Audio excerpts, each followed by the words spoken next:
Hi everybody and welcome back to my channel. Today we are talking about blocking. It's something I've mentioned often when I've been working on crochet squares, shawls or anything that needs shaping. I get a lot of questions about it. What is blocking? Why do we have to do it? Is it necessary? And what is the best method? So in this video I'm going to walk you through the basics and show you 3 common blocking methods. Quick little note before we begin. I'm not a fiber scientist. I'm not an expert on textile chemistry. I'm simply sharing the most common methods of what works for me. Different fibers react differently to water and heat. So if you're using something unusual, it's worth checking the yarn label and testing a swatch first. So when you're ready, let's get into it. Okay, so what is blocking? Blocking is a process of shaping your finished crochet piece using moisture, sometimes combined with heat, and allowing you to dry and shape your projects. It helps your stitches settle, relax, and look more even. That's it, nothing mysterious, just shaping and setting. Do you have to block? Short answer, no. You don't have to block anything you make. I'll be honest. If I can get away without blocking something, I probably will. But there is definitely times when it makes a noticeable difference. Why block your crochet? There are many main reasons people choose to block. It makes joining easier. So if you're making granny squares like this, or a motif-based blanket, blocking helps ensure pieces are the same size and shape before you join them together. Now, sometimes the weight of the first finished blanket pulls everything into shape anyway. So if you like things precise and tidy before joining, blocking helps. For shaping, if your square isn't quite square, blocking can fix that. Same with triangles, snowflakes, lace motifs, anything that needs a crisp edge and definition. For stitch definition, this is especially important with lace chain heavy patterns.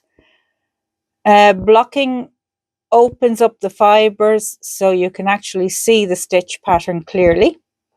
With the drape, the blocking can soften the fabric and helps it hang more naturally, particularly with steam.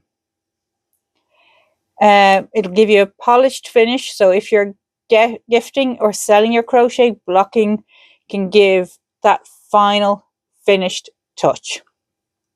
What are these methods?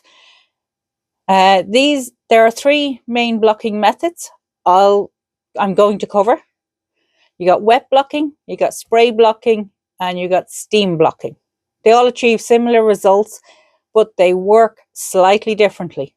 No matter which method you choose, you'll need your finished crochet piece, something you can pin onto, like these foam mats, or you have a blocking square, which I'll show you properly in a moment. Make sure you have some steel pins so ones that don't rust. These are the ones I use. They're a nice little T shape on the top of them. They're good and sturdy. Or these are other ones that I use. I will leave links for all of these down in the description. So you've got larger ones and you have shorter ones. For steam blocking, you'll need either a garment steamer or an iron with a steam setting. Okay, so how do you pin your crochet? Before we talk about water or steam, you need to shape and pin your project. So lay your piece flat on your mat. Let's move a few bits out of the way.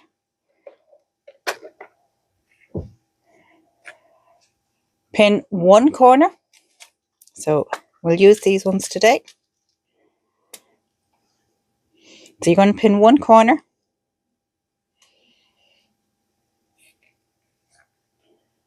Then you're going to pin the opposite. So you're going to go diagonally.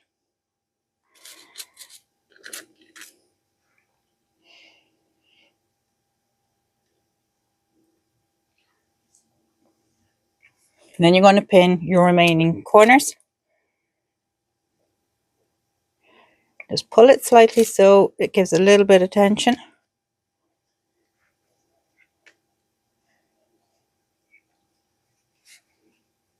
Okay, so now what you have all 4 corners pinned, you're going to need a measuring tape, and you're going to measure your square diagonally. So this is a 6 by 6, so it should be 8.5 diagonally. That one's fine. We'll try this corner now, and we're good. So this should be 6 across and 6 down. So when you have your corners pinned at the right size, pop in a couple more pins. Make sure you're square.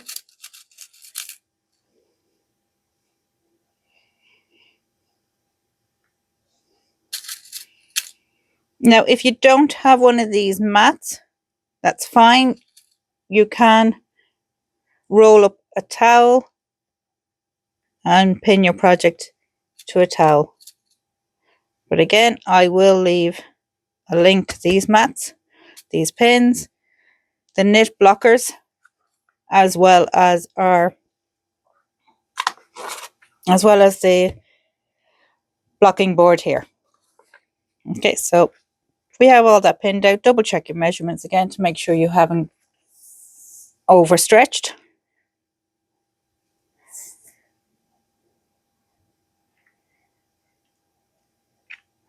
Six by six, oh, a little over there.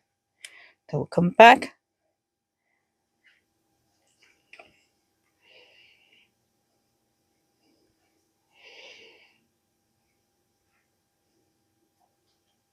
And double check the corners. Getting caught up in all our pins. And we are 8.5. Perfect. So we'll leave that aside. Okay, so don't overstretch it.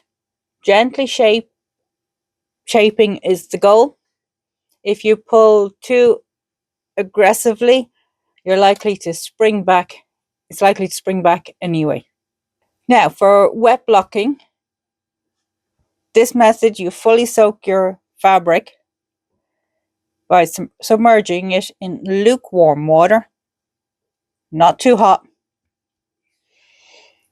Leave it for about 10-15 minutes, relax the fibers, lift it out carefully.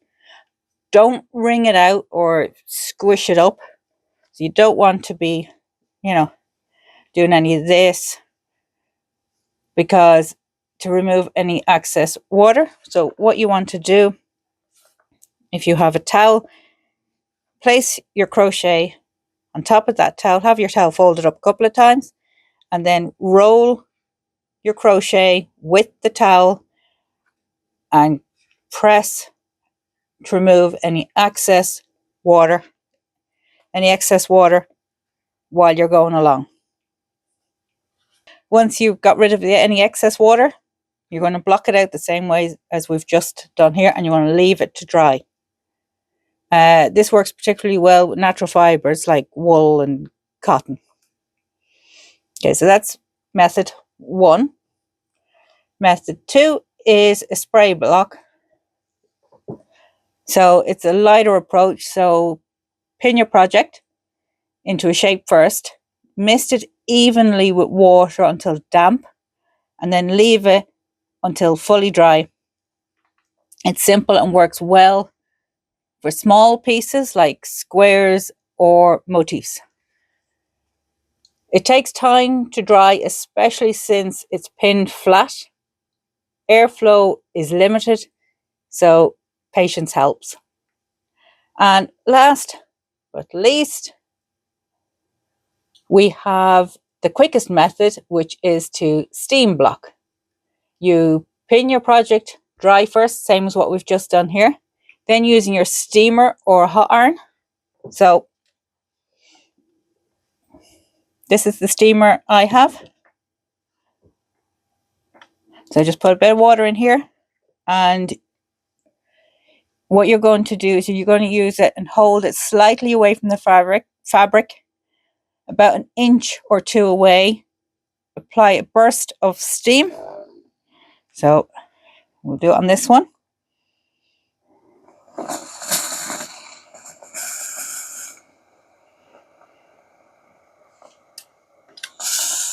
And it is important, do not let the iron touch your yarn.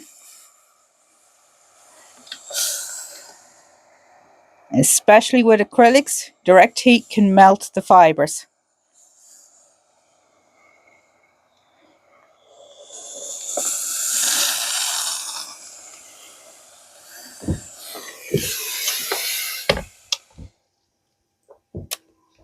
We've steamed this granny square. It's shaped out the way we want it. Now we're going to leave it aside to dry. And I'm going to very quickly show you how to use this blocking board. So these are my pins. This is a granny square I've already blocked, so I'm just going to very quickly pop one into each corner.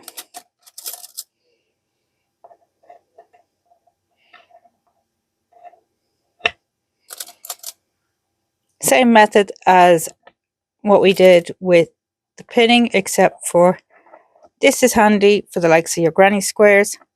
You're going to pin it in, and then this one's a lot bigger, and we're going to measure diagonally. The handy thing with these granny squares, with these squares, is you can generally count the holes. The other method is if you don't want to use the foam board like this, we do have, you can use a blocking board like this one. It's the same idea, except you add these little pins instead of the ones we were using a moment ago. Again, measure diagonally, measure your sides, make sure it's all square, and then proceed with whichever blocking method you prefer. This is one of my favorites to use, this board, for when I'm doing the likes of the granny squares, because it makes it easier, because you know if you're 3 in here, when you go up, you make sure you're 3 in. It's handier for keeping things in line. And again, I'll pop a link in the description for this board. Okay, so another question I get, what does killing acrylic mean? If acrylic is exposed to too much heat, the fibres can permanently lose their elasticity and set in that shape. Sometimes people intentionally do this to create extra drape. But if you haven't pinned your project correctly, or you oversteam it, the shape may be permanent. So be cautious when you are doing your steam blocking, and make sure your water isn't too hot. Okay, so after blocking, what happens? Once your project is completely dry or cooled, in the case of steam, remove the pins carefully. You may have noticed a tiny bit of relaxing, but overall it should hold the improved shape. The fabric often feels softer and drapes more nicely. So, do you need to reblock after washing? It depends on the fibre. Cotton usually holds its shape fairly well. Wool may relax slightly. Acrylic that has been heavily steamed can stay permanently shaped. If a project is washed or air dried, it may lose some of the crisp blocked look. But here's the honest answer. If it's a blanket you're actually using, it doesn't need to stay permanently measured forever. Blocking is most important before joining, photographing, gifting, or selling. After that, it's meant to be enjoyed. A few final thoughts. Blocking isn't complicated. It's simply shaping your crochet with moisture and letting it set. You can soak it and pin it. You can pin it and spray it, or you can pin it and steam it. Each of these methods works. It just depends on the yarn and how patient you're feeling. If you have questions, about a specific fibre or project, leave them in the comments below. I'll do my best to help. And that's it for today. Happy blocking. I'll see you in our next tutorial.